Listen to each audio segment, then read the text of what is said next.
Hey guys, welcome back. It's been a while since the last update. I've been trying to update the project once a month at least, adding some new features, dealing with some bugs that have cropped up here and there. But one thing has not been updated, and that is the tutorial video. Yeah, it's a little outdated. So today we're actually going to go through the setup process. We're going to talk about all of the features available. So without wasting any more time, let's go ahead and get started. When you're installing an add-on, and it comes in a zip file, you probably just want to install it with the zip directly.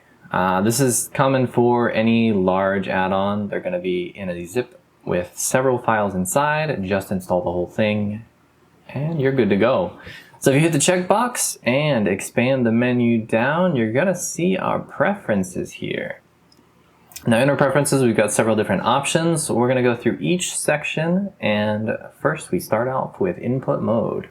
So input mode has three options here at the top. You've got full, pen, and touch. Now if you use full, that means your device has mouse or touch as well as pen input. This means that you can draw on the screen and use your finger to control the camera. If you're stuck with a single input, that is, you've got like a Wacom tablet or Huion tablet or something like that, which doesn't support touch interface, you can use just your pen. And you can turn off and on the camera controls versus the actual drawing mode. The same thing goes for mouse and touch mode. You can toggle between using your different tools versus using the camera controls. A new feature that I released very recently is lazy mode. And lazy mode kind of bridges the gap between the two when you're in sculpt mode. Let's go into sculpt mode, and here we've got this box. Let's go to remesh, and we're going to add some detail here. And now, hey look, we're moving the camera. Why is that? Well, here, we're in camera mode. Let's switch to edit mode. Okay, now we're drawing on it. Now with lazy mode turned on, if I click on the background, I can still move the object around. And I can still zoom on the outside. But if I go to draw on it, hey, there we go. If you want to pan, you're gonna have to be aware of like where your pan region is, because your object is probably in the middle, so you're overlapping the pan region with it. But yeah, I mean, you've got the ability to use both options really easily right there.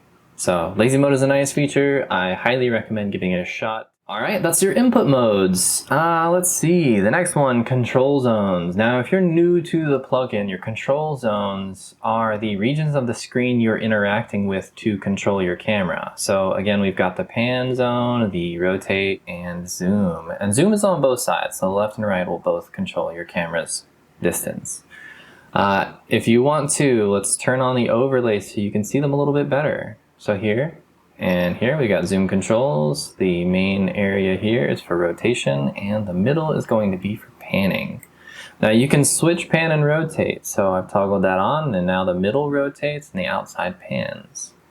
I would highly recommend not leaving these on after you get comfortable with the controls, but if you still need a little bit of practice with it, go ahead and just turn on show overlay. When you're comfortable, just get rid of it and you're good to go. You do have the option of changing colors. If you're drawing on a canvas and you can't see the light, you can change it to a different color. Just make it a little bit easier to work with. You can also change the colors independently between the middle and the zoom zones. But again, once you get comfortable with it, I would just advise turning it off, because you don't really need to see it in order to use it. With that, let's get on to the next chunk of features.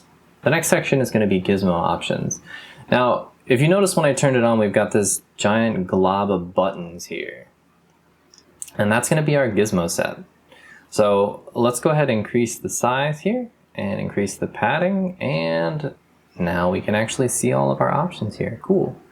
There's actually two layouts you can use for this. You can use the radial, which is what I prefer. I can move it around wherever I want to. It's very handy. Or you can use a fixed bar. So the fixed bar attaches it to one side of the screen, and there it kind of runs into that stuff. I prefer it on the bottom if I use it in this way. You can change the size, which is going to change the spacing here, and you can change the size of the buttons themselves. If you go back to floating radial, those options also work here as well. So customize it to your liking. It's totally up to you. If you do interface scaling, you'll also notice that that does have an impact on the gizmos. And this used to be kind of an annoying thing to deal with. So instead of me trying to like automate this for you, I just give you full control of it here. So you can set them whatever size you like. You can set the spacing and all that. It's totally up to you. So yeah, I mean, that works. It's good. Let's continue down the list. We've got input options here, right? Click actions and double click actions. So these are special helpers. You don't have to use them if you don't want to. You can just turn them off. One that I would recommend is the transfer mode option. So I prefer mapping that to double click. It's also like double tap with the pen if you use that. But the main thing here is, and let's go ahead and close that. The main thing here is if you duplicate an object, no, not duplicate. If you have two objects on screen, I'll just add another cube and move it over here. Transfer mode is going to let you switch between them just by double clicking. If we go to sculpt mode, I can jump between sculpting on each one of these very, very easily. Let's do this. So this one right now you can see is selected. If I try to draw on it, let's give it some resolution first. Okay, so if I'm drawing over here, great. If I want to draw on this one, double click, and now I can draw on it. Let's turn that off real quick. Okay, so this is the active object. I'm drawing on it. If I want to draw over here, double click. Pretty easy. Go back over here. Yeah, so if you're working on a complex character or something and you've got multiple different elements, turn this on. You can double click between them and switch your target. And it does work in other modes too, like here in edit mode. You can see I'm selecting this one. I'll jump over to this one. I can select these. It makes it so much easier. Oh, that's the way to go. Yeah, sure. Let's talk about tool settings. I've only got one option here in tool settings, and that's subdivision limit. Let's go to sculpt mode, and we're going to apply a multi-resolution modifier here. At first it's set to 0, 0, 0. These little arrows right here are going to control our resolution. So let's hit up, and look at that detail. Let's go to camera control, and we're gonna move this bad boy over here. Oh yeah, I've got them inverted. I'm just messing with myself. All right, so we're at 1 now. Now we're at 2, at 3, at 4, maybe? It took a little longer than I wanted it to, but yeah, so we've got all that detail. Ooh, wow. What if we want to add one more level to it?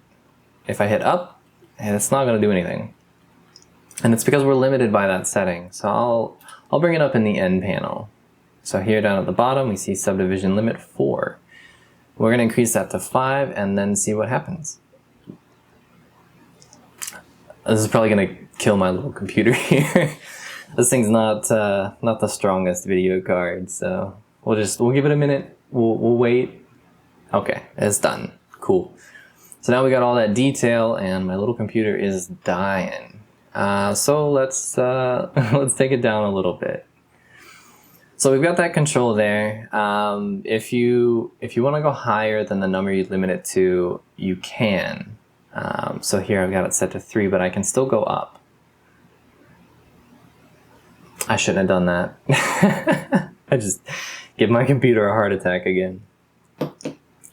But the thing you can do is you can subdivide further from this menu. The subdivision limit only applies to the gizmo, not to the side menu here. So you can keep adding subdivisions to it. Oh, I probably broke it. I shouldn't have clicked that. We'll wait.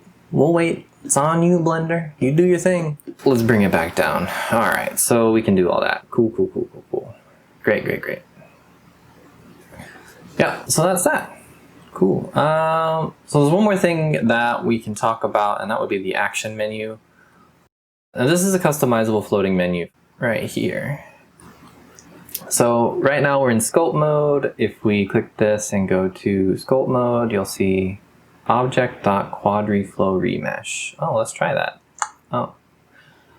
We can't do that because we have a subdiv modifier. Okay, cool. Well, let's get rid of that real quick. And We'll move this out of the way so we can see what we're doing here.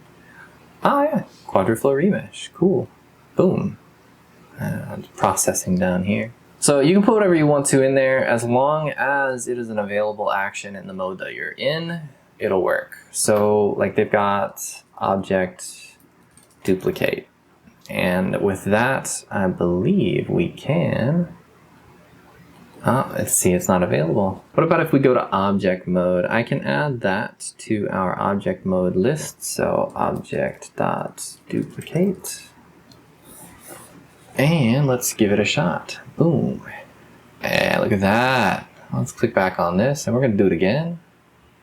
And we're gonna move this up here. What about this one? Yeah, let's duplicate it too.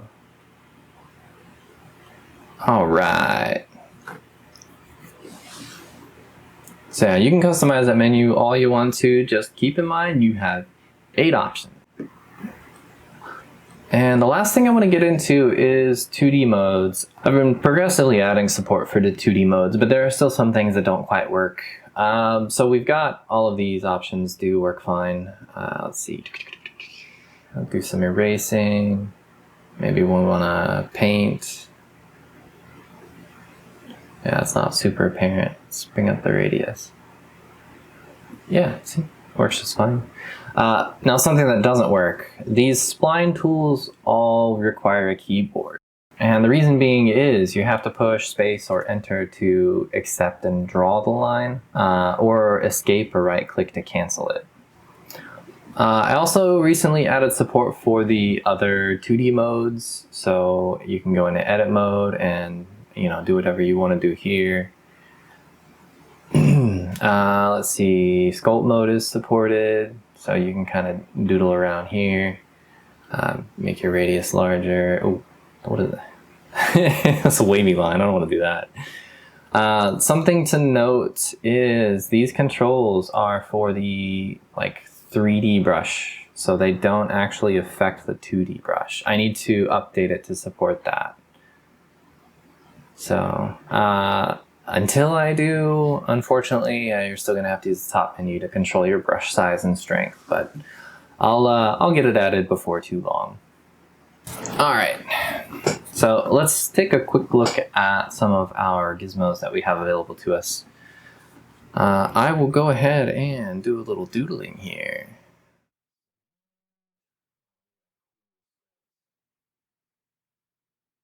Alright, so my meatball is done. I'm not going to add any more detail, I don't need to. But so the first 2 here, undo, redo. The next one is changing your gizmo. So I know in sculpt mode they don't offer you a gizmo. That annoyed me, so I'm giving it to you. It's right there. That was intense. I don't want to do it like that. Look at that. Okay, cool. The next one is recenter. Let's say you move your model way over here. Oh no, I can't see it. Well, you just click that. You get it right back in your viewport. The next one, expand. So this takes your viewport and expands it over the entire interface. It's good if you want to kind of focus, and you can actually turn this off and move it over to the side too, so you've got as much room as you want to work with here. The next one is a toggle between single view and quad view. So if you use reference images, you got front, top, and right view here. You can use this to kind of work on all sides at the same time. And the tools do work for that. So you can go over here and maybe doodle in this view, doodle in this view, and doodle over here. And it all works just fine. When you're done with that, just lock it back into single image view and you're good. So we talked about panning and rotating, but you can actually lock your camera view. So now you can only pan. Next up, yeah, we got a toggle for the end menu. So if you are like me and you get tired of having to do this on a touchscreen, it's so annoying. You can just hit that. It opens it and closes it. It's just like a hotkey. The next one is your remesh control. So here you can turn it up, you can turn it down, and the button right next to it is used to apply. That's super ugly. Let's make them smaller. Cool. That was much better. Alright, so here, these two do something different for if you have multi-resolution modifier or not. If you're using multi-res, we kind of talked about that a little bit earlier, but if not, what it's going to do is actually adjust your voxel size. So if we go down, you'll see it applies it. And if we look at our remesh settings, 059, let's go up, up, up, and we're at 030. So it's just going to step through the resolutions. If you want to work on it, but you don't want to use like dynamic topology, you can just use this instead. So we'll go up, add some detail, do some more work, add some detail. And it keeps it consistent, and you don't have to think about, oh, well, I was working at this, and so I need to like tick it up or down a little bit for the next step that I'm working. It's all handled right here. So yeah, here you go. That's something I wanted to add for a while, and I just got around to it this summer. So yeah. The next two, we're going to change the size of our brush and the strength of our brush. I got tired of having to do it up here. And you know, sometimes if you click on it, you don't like drag fast enough, it turns into an input box, and then you're kind of you're stuck. You gotta click off of it and click back onto it. It's frustrating. So yeah.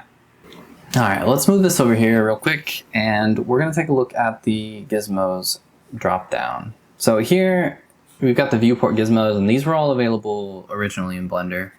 But I've added my stuff below that. So we've got toggled menu display. You can actually turn all of them off if you want to. I wouldn't advise that, but you can definitely get rid of some of the ones that you don't need. So even all the way down to this. So your sculpt mode, super slim, you just got a few buttons here. Hey, that's great.